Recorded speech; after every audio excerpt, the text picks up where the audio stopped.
Bismillahirrahmanirrahim. Assalamu alaikum, dear students. Welcome back in lecture 15. Student, basically in lecture number 14 and 13. In 13, basically we cover the unbalanced moment, okay, in the case of the exterior column, and basically how to calculate the unbalanced moment if you have a flat system and you are designing by a DDM method.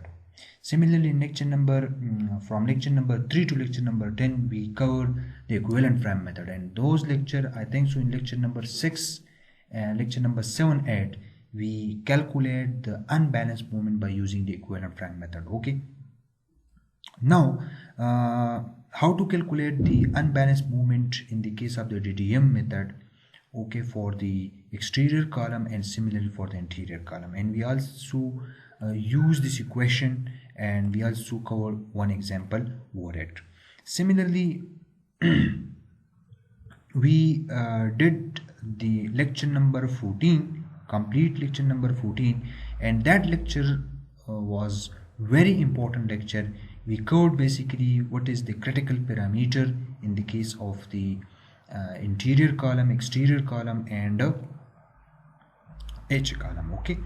And similarly, we thoroughly discuss these notations, what these notation means, what this z-axis means, what is the centroid of the column, what is the centroid of the shear parameter in the case of corner column, in the case of H column, and in the case of the interior column.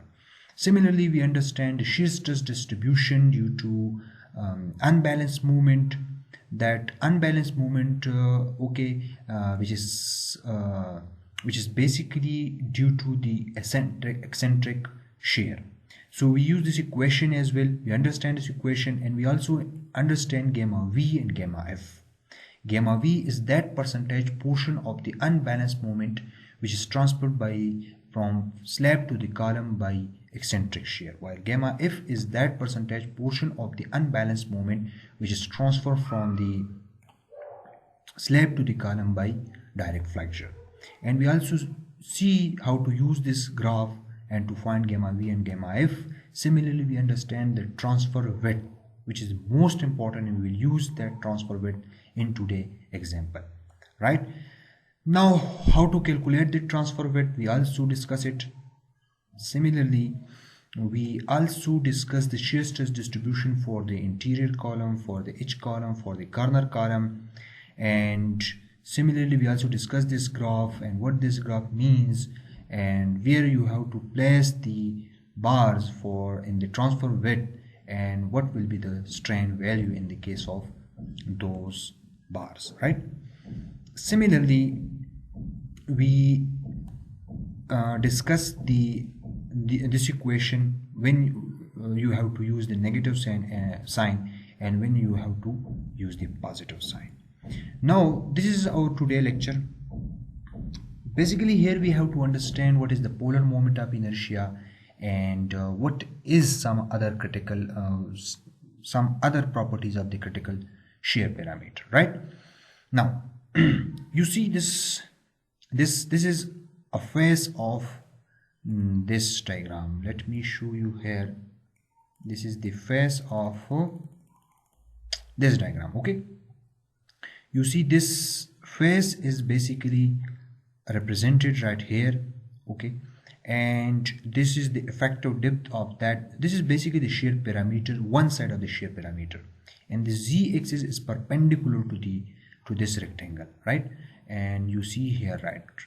Okay, this one, this is the z-axis, which is the centroidal axis of the shear parameter, and here we have the H column, right? So now you see here that this is our the centroidal axis, but remember, you already know in lecture number 14 I thoroughly discussed it, that this is the centroidal axis of the column, right? And the centroidal axis of this shear parameter, you see here, it lies as a distance of x bar, which is shown right here, right? And you see it a distance x bar. Now the question is that how to find out the polar moment of inertia in such case, right? So we have to find the polar moment of inertia about y-axis. Okay, because you know polar moment of inertia is what? That is the combination of moment of inertia about x plus the moment of inertia about y-axis, right? And then we have to convert the polar of moment of inertia from this centroidal axis to this one. So we have to add area times x bar square, right? Because we have to use the parallel axis theorem to transfer the moment of inertia from about this z-axis to this axis, right? So moment of inertia about x-axis, right? This one. So in this case, it is the b d cube by 12, while moment of inertia about y-axis, that will be d b cube by 12, right? And it will be, you see here, the polar moment of inertia for that rectangle. It is the combination of moment of inertia x plus iy plus ax square, right? So bd cube by 12 plus db cube by 12 plus bd, that is the area of that rectangle, into x bar square, that the distance between the two centroidal axes, right? So by using this concept, right, we will use this concept and we will find the polar moment of inertia for an interior column, right? So in the case of the interior column, I already explained it thoroughly that in that case, basically the centroidal axis of the shear parameter and the centroidal axis of the column are coincide with each other. Okay, now because there is a case of symmetry, axis of symmetry, right, in both direction, both in x direction, both in y direction. So that's why we represent this is by CC. Now I already explained this, what does it CAB means and CCD means, and those CAB and CCD will be same, right? And similarly you see the shear stress distribution, right, and the moment is acting toward the CC axis or the centroidal axis. So you see the moment direction which is in this side, so that's why this side shear stress distribution will be more as compared to this side, right? And this shear stress is denoted by VAB, right? V is small v, right, and AB. So this is the shear stress distribution at face AB, right?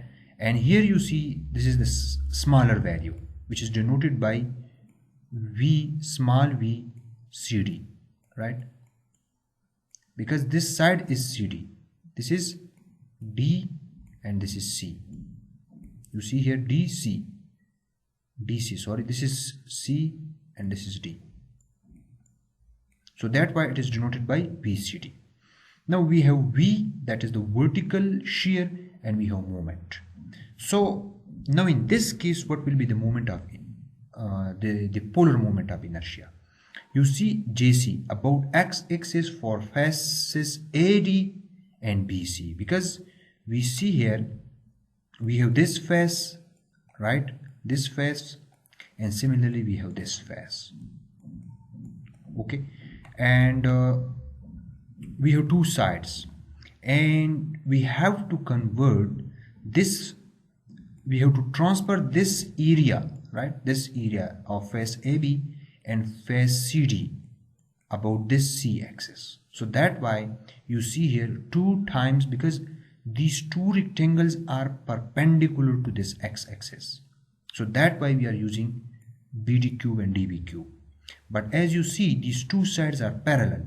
So the parallel sides area should be transferred to the centroidal axis. And that's why you see 2 toward the sides, and B2 is the length and D is the depth of this rectangle.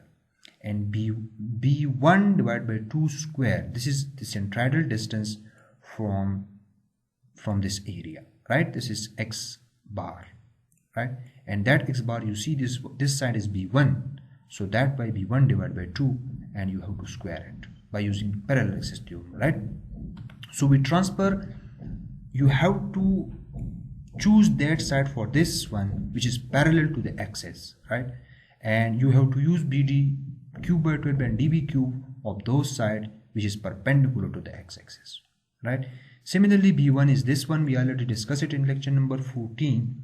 In this case, B1 is C1, okay, this column side plus this d by 2 and this d by 2, right?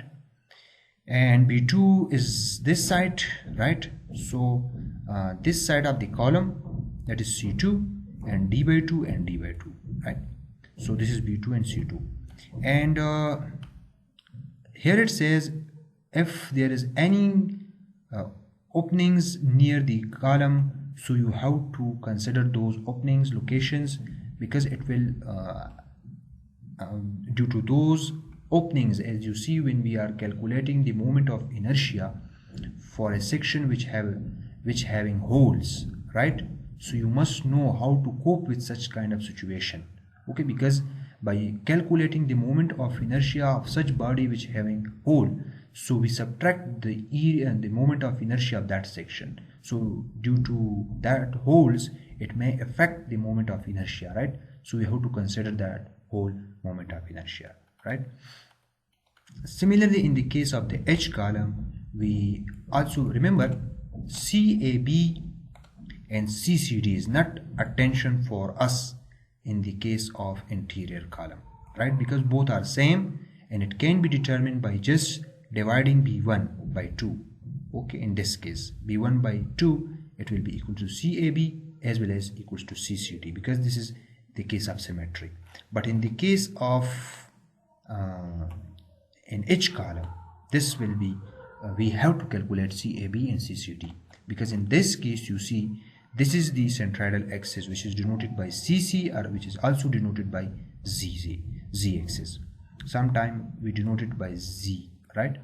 So here you see this CC axis, which is the centroidal axis of the shear parameter. It is close to this front side. Now you see here what is front side, what is back side. I already explained this in lecture number 14, so go there and watch that lecture, because if you don't understand that lecture 14, so it will be difficult for you to understand this lecture 15. Now you see here the shear stress distribution, okay, and you see this is the shear stress value at face AB, and this is the shear stress value at BCD. Sometime in some book it is represented by VR, like in Nelson book, and this is represented by VA. Similarly in Wang book, this is denoted by V1 and this is denoted by V2. So you don't need not to be confused in this kind of notation, right? This is the case of the H column. Now there is some points. The points are that you see here that in figure 1372, right? Let me show you that figure.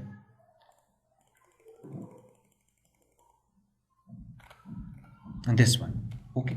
So in this case the movement direction is this one, right? Let's say this is Z axis, so the movement is acting in this direction.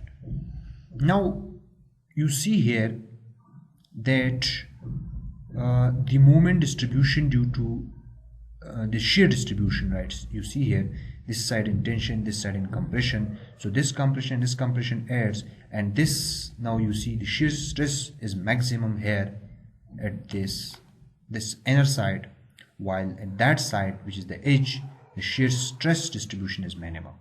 But if the direction is changed, right, the movement direction is changed, so due to changing the movement direction, so this thing will be reversed, and then the shear stresses will be maximum at that side and the shear stresses will be minimum at this side, right?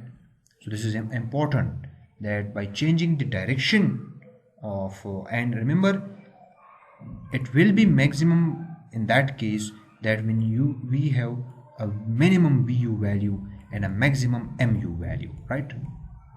Because in the case of the lateral loading, in that case VU is minimum while MU is maximum, right? So if MU is large and VU is small, a negative shear stress may occur at those points, right? So you see the notation, this is B1 side, right, this one, and this is B2, right? B2 is that side which is parallel to the movement axis. Here this is Z axis is our movement axis, so this is the movement axis, so B2 is parallel to the movement axis while B1 is perpendicular to the movement axis, right? And this is the shear stress distribution, this one, right? So what we need this CAB, CCD and JC in this case, right? So to find the value, we have to consider that shear parameter, right? We have now three triangles, and you see the axes. These are now our axes, right? These axes may be denoted by Z, or maybe denoted by CC, or maybe denoted by X axis. And you see this axis which is perpendicular to the edge of the column, to edge of the slab, is denoted by W axis. Okay, we discuss it in lecture number 14, right?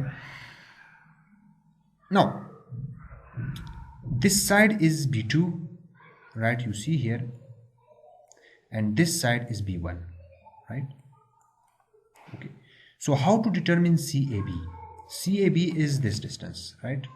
This one, the distance of the AB face, which is the front side, from the Z axis. Okay, and it can be calculated by movement of area of the sides about AB.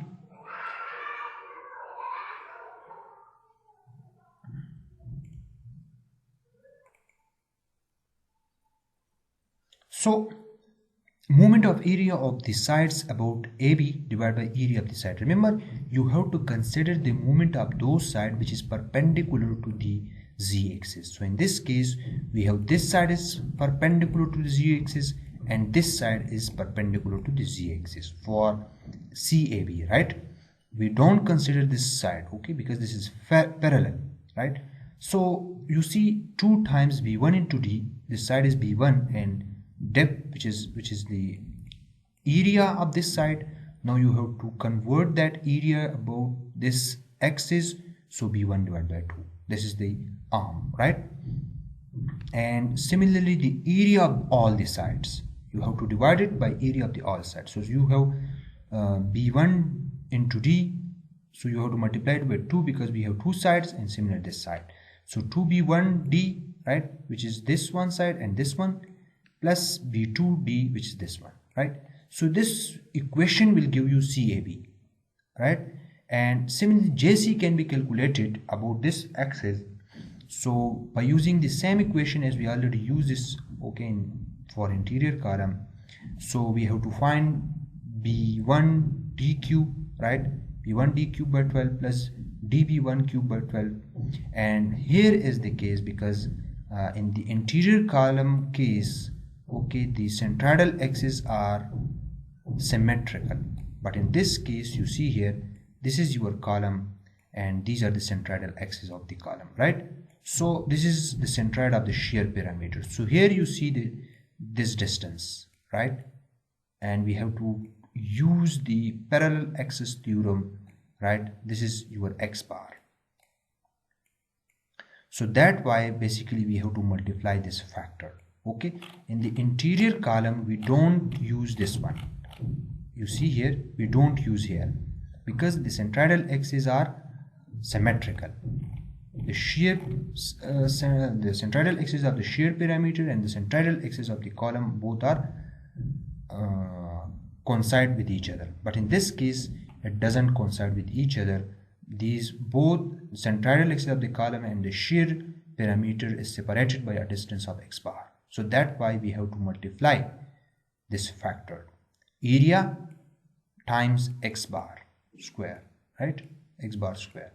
So area of this side B1D times, remember in this case, let's say this is the this centroid of this side, okay?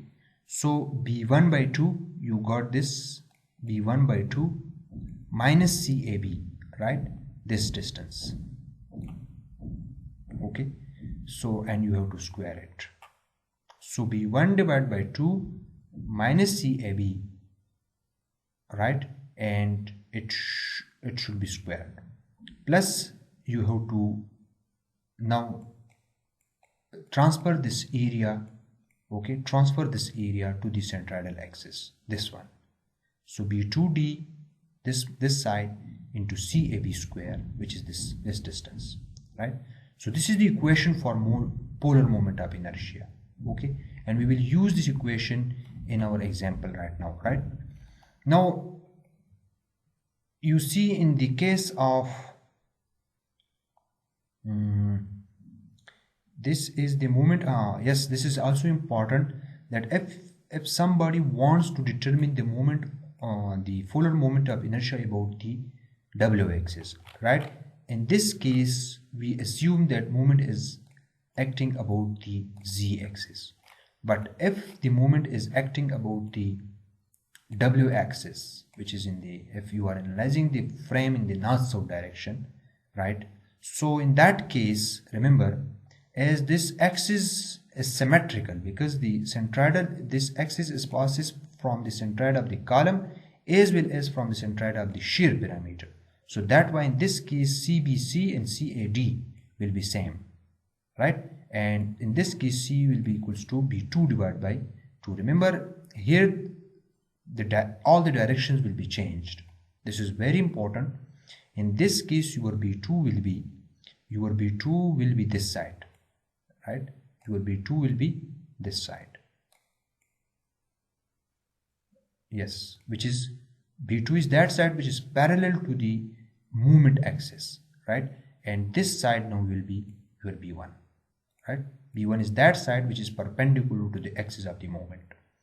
Now you see here that CBC and CAD will be same. This is your, this distance and this distance will be same, and this distance is your CAD, right? This is CAD, because this side is this is C, sorry, this is C. Basically according to this notation, yes, this is C and this is D. This is D side, okay, this one is right here, D. Yes, so this is CAD and this is CBC, right? CBC. Both will be same, and it can be find out by B1, because it, you see here, B1 divided by 2. This side is B1 divided by 2, and that side is also B1 divided by 2, right? So here it is used B2 divided by 2. So this side must be changed, okay? This should be B1 divided by 2, right? But here if you read this sentence, when considering this case, the definition of B1 and B2 as shown in figure 1375 in this figure, as you see here, should be reversed, okay? This means that B1 should be replaced by B2 and B2 should be replaced by B1, right? It should be reversed, In the following, however, the values of B1 and B2 will be shown as in figure. It will not be changed, right? Okay, in this figure. Okay, they don't want to change this, okay? But it should be changed, right? And this is not actually B2 by 2, it will be B1 by 2, right? And but in this case, okay, they don't change this, right? So the effective polar moment of inertia will also be changed. This B2 will be B1 d cube by 12 plus B2, it should be B1 cube by 12 plus 2 B2, it should be not B1 but it should be B2 d cube into C square, and C will be this one, right? This CAD or CAB, right? The CBC, okay, this distance. So all the B2 and B1 value should be interchanged, it should be reversed when you are considering this kind of situation, right? Similarly, if you have a corner column, so we already explained all these notations in lecture number 13. This one will be the shear stress distribution, and you see here the moment right now. Here you see the moment is acting about the Z1 axis. Similarly, the moment is also acting about the Z2 axis, right? So we have MU1, right? And we have MU2. Okay. So what will be the net moment? Okay. And we have BU. Remember, this is the centroid of the shear parameter. And here we have VU, which also acting right at this point, at this centroid, and this is the column centroid. So this VU also causing some extra movement about the Z1 axis and about the Z2 axis, and we cover that movement by using VU times G1 and VU times G2. G2 is this distance and G1 is that distance, right? So the net movement about this axis, if we transfer this movement to this point, so the net movement will be at this point mu1 minus, because this one is in anti-clockwise direction, if this one is a clockwise, so that one will be in anti-clockwise, and so that's why we are using negative sign. Okay, and this movement is about the Z1 axis and that movement is about the Z2 axis, and this is the total shear, right? In this case, you see the centroid of the shear parameter is this one and the centroid of the column is this one, right? And we have to calculate CAB, CCD, right? And similarly here you see CAB and CCD in both direction, this direction as well and in this direction, right? In this way. Okay, so this is the equation which will be used for CAB for the two-sided parameter, for the two-sided, because we have two-sided shown in figure 1375C. Okay, let me show you this diagram which is right over here, not this one. So this is figure 1375 and this is two-sided shear parameter sides. Okay, so here you see that we have WW axis and we have Z axis, right? So in this case it's explained that for the two-sided parameter shown in figure 1375C with sides B1 and B2, the location of the centroid x-axis, z-axis, right? The z-axis denote its location. Okay, this location, right? This is CAB, right? This is CAB and this side is CCD, right? CCD. So CAB can be calculated by B1D into B1 divided by 2, okay, divided by this, the total two-side area, and the forward moment of inertia will be calculated by using this equation, right? So what is B1 and what is B2 you see right here. Remember, in this case the moment is, now we are considering the moment about the z-axis, right? And due to that you see the B1 is the perpendicular distance and B2 is the parallel. Okay, if we consider the moment about the W axis, okay, in this figure the notation is different, right? They basically assume this is my Z axis, not Z2, and Z1 is my W axis. Okay, because different book use different notation. So if moment is considered to about the Z axis, you have to use these equations which you are see here, this one. Okay, you will use these notations. But if you are considering the moment about the W axis, right? If you are considering the moment about this W axis, then your B1 and B2 will be reversed as explained in the H column case. Okay, so we will do some example over it and you will understand this, right? Next we have, if you have a circular column, so you have to convert that circular column into a square column, and the side of the square columm will be 0.886 times DC, and the shear parameter will be looks like in this shape in the case of interior column.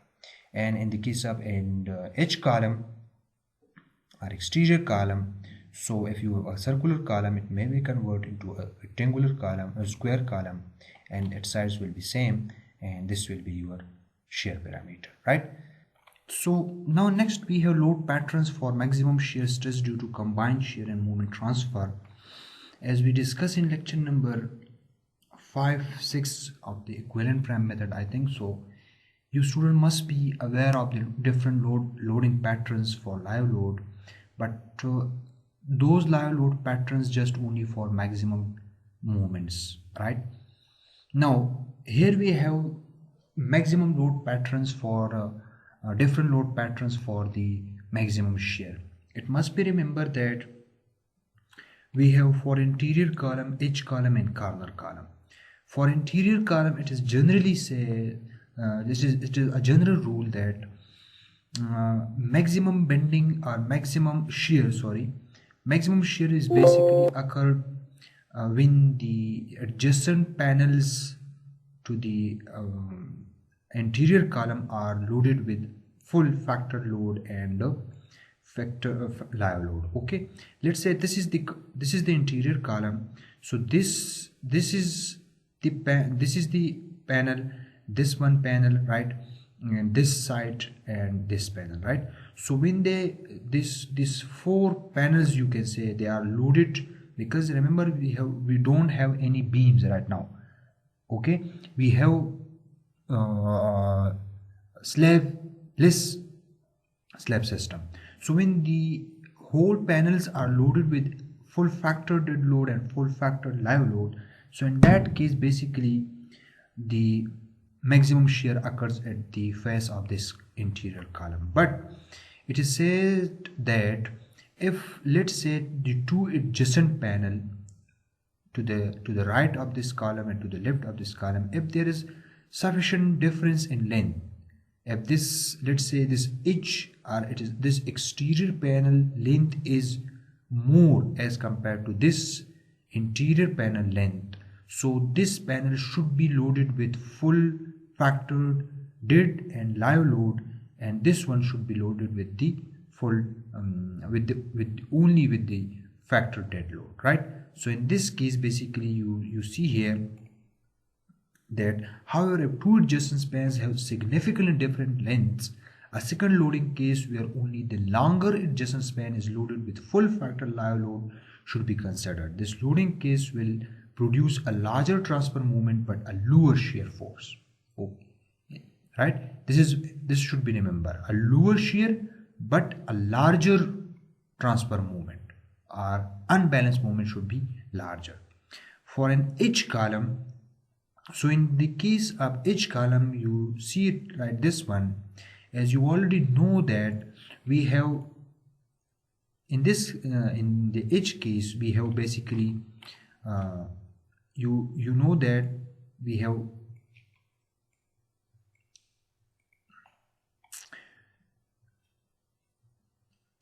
one axis which is parallel, which is perpendicular to the edge of the slab, and we have other axis which is parallel to the edge of the slab. This is Z axis, you already know this, and this is W axis, right? So in the case of this, let's say you see here A, for the case of movement acting about an axis parallel to the edge means Z axis, the critical loading for maximum shear stress occurs with full factor dead and live load acting simultaneously on both edge panels adjoining the column, right? This is, you see, when the both edge panels, right, this one, we have this panel and we have this panel, these both panels are loaded with factor dead and with factored live load simultaneously, right? And then in that case the movement will be maximum about the Z axis. But in the case of the movement about the W axis, right, here it says this is case B, and for the case of movements acting about an axis perpendicular to the edge means W axis, two cases may need to be considered. For one case, full factor dead and live loads should be applied to both adjacent panels, right? This case will produce the maximum shear force, right, but a smaller transfer moment. For the other case, full factored live load should be applied only to the longer if the two adjacent panels. This case will produce a larger transfer moment but a lower shear force. I think so this is clear. Okay, let's say if this panel length is different from that one, so the longer one should be subjected to the full factored live load, right, and that one should be subjected only to the factor dead load. Similarly, there will be no zero live load but there will be full factor dead and live load. So in that case, you will see the maximum transfer moment but a minimum shear force, right? And in the case of the corner column, okay, in this case you have to apply the full factor and the full factor live load and the full factor dead load. Okay, you have to apply dead load and live load both, right? So this is simple, but in this case you have to consider two cases, right? So these are the load cases, right, for moment transfer and for maximum shear. Now the next slide is very important to understand, that calculation of moment about centroid of shear parameter. This is very important discussion, and here you see the whole summary of this whole slide is that you see this diagram. Okay, you see this is diagram, this is a slab, okay, and you see here this dash line, this is the face of the critical parameter, right? This is the face of the critical parameter. Let me show you right here. Yes, this one. So you see this is the face. So this face is basically represented by this dashed line, and this sides, right, you see here this one is the face of the column, right? So here we have this one is the column, and this is the face of the critical parameter, which basically lies at a distance of d/2 from the face of the column. And this line is basically is my z-axis, right? So we already know that this z-axis from the face of the critical parameter lies at a distance of CAV. Okay, now remember, most of the time when we basically calculating the moment and shear, you already know that sometime we calculate the shear and moment at the face of the column, while sometime we calculate shear and moment at the center of the column, right? At the center of the column, you see this centroid, this is centroid of critical shear parameter, right? And let's say this is my column, this is the other face of my column, right? So this is my now column, these red lines are my column. So here we have roundabout here, right? This is the centroid of the column. Okay, so sometime basically from software, okay, if you analyze a structure in SAP or ETAP, so they give you basically the shear and moment about the centroid of the column. Okay, they give you the center line shear and moment. So in that case is basically, if you are but as you see that in the case of the DDM method, direct design method, the moment and shear is calculated at the face of the column because we are using ln. Okay, so in that case, let's say, let me draw a figure right here. Let's say this is my slab, and which is subjected to loading. So you already know that here we have basically shear, right, which is a reaction to this slab, and here we have always creates a moment, which is my mu, right? Now when we transferring these moment to the column, okay, so let's say this is my slab right now, right? So at the face, basically we have to in reverse this direction of shear. This is my now shear, and this will be my moment. So this is mu and this is vu, right? But remember, these are the face shear and face moment, and we have to here roundabout we have the shear parameter in the case of the H column. Remember, this is the shear parameter, centroid of the shear parameter, and this is the centroid of the column. In the case of, I'm talking about in the case of H column, not in the case of the interior column. In interior column, the centroid of the shear parameter and the centroid of the column is coincide with each other. Okay, and they both remain same. So in that case we don't need these steps which I'm going to explain, right? Now let's say we find the moment and shear, but it should be remembered that in the case of the H column, although it is not defined in the ACI code, we assume that this shear and this moment is acting over the centroid of the shear parameter, right? The centroid of the shear parameter. We assume this for simplicity.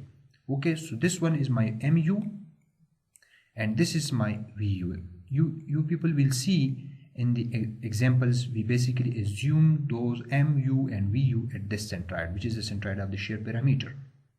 Now what we need to convert right now this moment and this shear. We need to transfer this shear and this moment to the centroid of the column, right? But it should be remembered, if you are going to design the flexure reinforcement for moment transfer, so we basically use this mu, right? We don't use this in the central shear and moment, okay? Because for an economical design, basically we always take the fast moment and fast shear, or the moment and shear which is acting over the centroid of the shear parameter, right? And we already discussed it thoroughly in the equivalent frame method, okay, in lecture number 7 and 8, I think so. We calculate basically the fast moment, not the center line moment, okay? Because if the column size is more, let's say 4 feet, 5 feet size of the column, so in that case it will be an uneconomical design, right? So let's say if you find, you see this is VUF and this is MUF, okay, fast moment and fast shear. So how to convert this, how to transfer these moment and shear to the shear centroid of the shear parameter? This is so simple. We find out the CAB. We already know this, how to find CAB. We discuss it, okay? Now remember this, there will be a moment which is in opposite direction to this moment. So you see here, this is my mu and this is shear. So here is the reaction right now. See, you see here, this is the reaction, and this shear will be equal to this shear but opposite in direction. And this moment you see here, right? Let me zoom it, okay? You see here VU, here VU is equals to VUF, okay? But MU at this point, it is equals to this moment plus VUF times this distance, okay? Because this shear also causing a moment and this will balancing that moment. So you see MUF plus VUF into CAB minus this d over 2. This distance will be how much? This distance will be CAB minus d over 2. So you got the moment, that is the unbalanced moment at the centroid of the shear parameter at this point. Similarly, once you got this shear and this moment, you can transfer this to the center of the column, right? You can transfer. In this, basically we are at this time we are talking about the exterior column, right? Starting from moment and shear at face. Here you see exterior column starting from moment and shear at column centroid. Now here you see this is the face of the shear parameter, this is the face of the column, this is the centroid of the shear parameter, and here you see this is the centroid of the column. Now if you find, let's say you are using software and you find the shear VUC means shear at the centroid of the column, and MUC means this is MUC, right? MUC, this means that movement at the centroid of the column, right?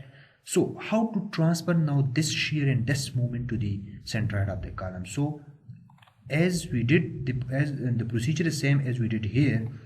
The shear at this point will be will be same but opposite in direction, and moment will be same but in opposite in direction, because this is equating those shear and those moment, right? And you see this is the face of the column, and the centroid of the column lies at a distance of c by 2 or c2 by 2, right? So vu will be equals to vuc, and mu, this moment, will be equal to this moment plus this shear times this distance, right? So how you can determine this distance? So this distance will be this distance minus right, c by 2 minus this CAB plus this d over 2, right? You see here c1 by 2 minus CAB minus d over 2, right? So you have to multiply this distance with VUC. You got the moment and shear at this centroid point, centroid of the shear parameter, right? So this is the procedure how to transfer the fast movement to the shear centroid, and how to transfer the centroid, the center line shear and movement to the centroid of the shear parameter. Now here you see the case of interior column, right? So in the case of the interior column, you see here that starting from movements and shear at column faces. Now you see in the in lecture number 7 and 6, I think so, we discussed that we find the shear and movement at the faces of column. Okay, so if you find the shear and movement at the faces of the column, so how to transfer those shear and movement to the centroid of the column, right? So this is now, because you know in the case of the interior column, the shear centroid and the column centroid are coincide. Okay, they are same. Now so here you see we have VU here right now.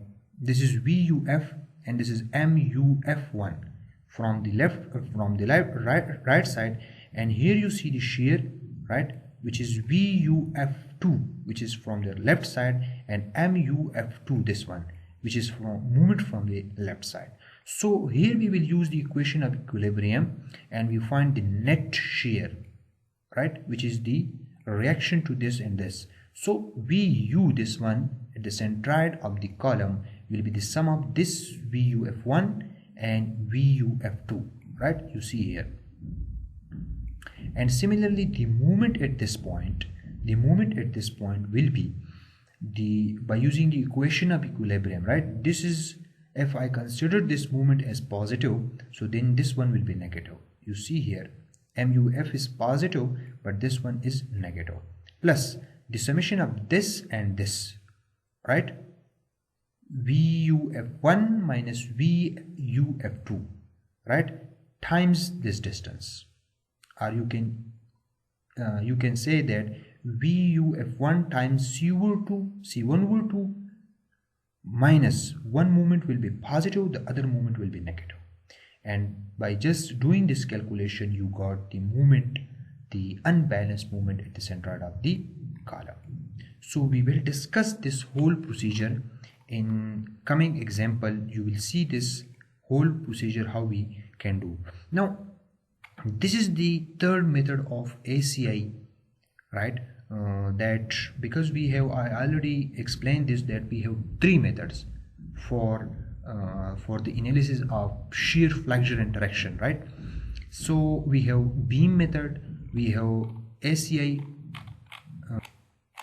what was the second method?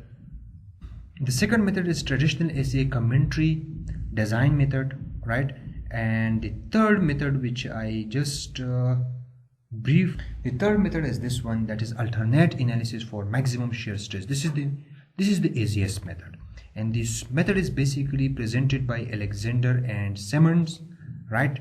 And for determining the maximum shear stress on a critical section at the front face of an exterior column. Remember, this method is only used for an edge or exterior column resulting from transfer of shear plus moment acting about an axis. This is the method which is VU, right, MU face divided by 4D C1 plus. Okay, now here you see this is a simple enough to be used for preliminary sizing of the slab drop panel, and it provides relatively close agreement with the maximum stresses. Remember, this is also very important method. You will see when we will doing some examples, so I will discuss this method as well. And this method is also giving us close results, right? Round about 10 to 15% error it will give us, but it will also give us a close result, and it can be used for the determination of the sizes of the slab at the initial stage. Because the whole procedure, as you see here, it is a very lengthy procedure. Okay, you have to do so many calculations. So if you are doing such kind of calculations, you can use this approach for an exterior column, right, this one. Okay, and you can find the sizes of preliminary sizes of your slab, right? Now the next is this one, that pi vn or pi vc which will be determined pi vc divided by b naught and d, and this should be compared with vu, right? Vu, which is the factored shear due to shear and flexure interaction, okay, which will be determined by vu divided by a naught ac plus minus, right, muv into c, right, divided by jc, right? Remember, the c is basically the distance cab and ccd. Sometime when we are using the plus sign on the faces of ab, we will use cab, and with negative sign we will use ccd, okay, on the back side, right? That is when we are determining the vu at the, because you know the variation of the flexure shears stresses. So if when we determining this shear, this is VAB, so we will use this CAB, and when we determining this shear stress, so we will use negative sign and we will use CCD, right? And remember, if you are not using any shear reinforcement, so we will use this is as our pi VC. If you are using your shear reinforcement, then you will use this, okay, with VS, okay. So you must remember, right? And in next lecture, right, we will do this example. You will thoroughly understand how we will use this whole calculation work, which we basically covered in lecture number 14 and 15. And we will also do another example, which is this one, right? We will do this example in the next lecture, which is lecture number 16. But before, you must watch lecture number 13, I think so, which is in which I basically explain the unbalanced moment, and I have covered this example. Because if you don't know this example, you can't understand this example, right? So this example is the, you can say, is a part of that example, right? So you must watch that lecture number 13, okay, to be prepared for the next lecture. Thank you for watching. See you in next lecture.